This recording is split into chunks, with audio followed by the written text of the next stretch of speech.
Hi, this is Dudley Weaver with a random thought from retirement.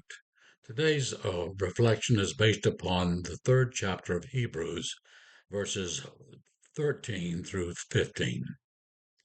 Take care, brothers and sisters, that none of you may have an evil, unbelieving heart that turns away from the living God, but exhort one another every day, as long as it is called today, so that none of you may be hardened by the deceitfulness of sin.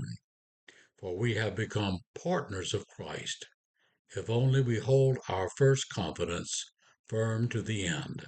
As it is said, today, if you hear his voice, do not harden your hearts, as in the rebellion. These words from Hebrews presents us with a word of caution and also a word of encouragement. It is addressed to believers, not unbelievers, to people who had eagerly embraced the good news of the gospel of Jesus Christ and committed themselves to follow him, to walk in his steps, whatever the cost. It reminds us, too, that the cost of discipleship involves our whole selves, heart, soul, mind, and strength. Consequently, it is far from a leisurely walk in the park.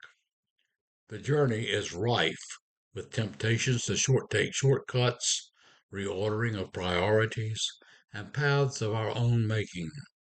And so the author of the letter to the Hebrews admonishes his readers: take care, brothers and sisters, that none of you may have an evil, unbelieving heart that turns away from the living God. And then he proceeds to encourage, but exhort one another every day, as long as it is called today, so that none of you may be hardened by the deceitfulness of sin.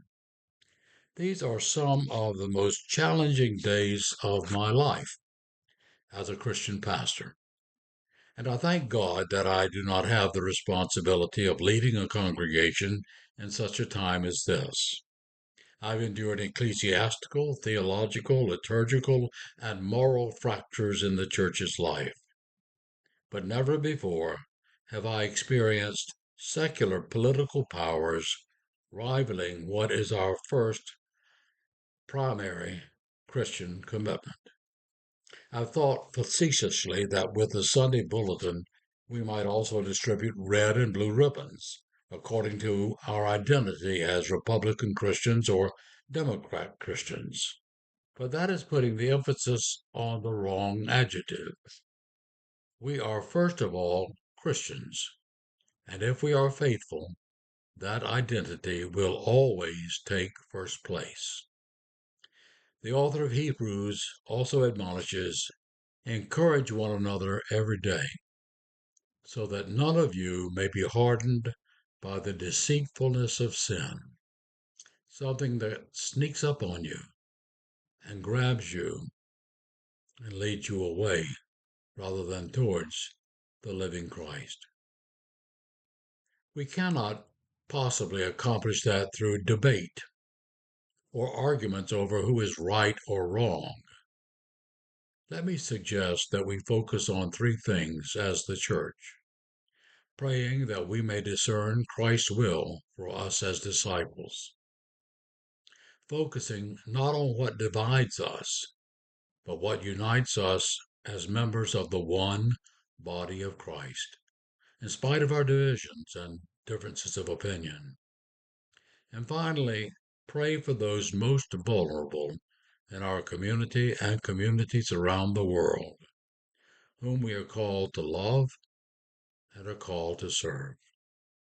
My prayer at this time is for our nation to experience a renewal of unity and peace and seeking after what is truly God's will: compassion, kindness, love, companionship, forgiveness.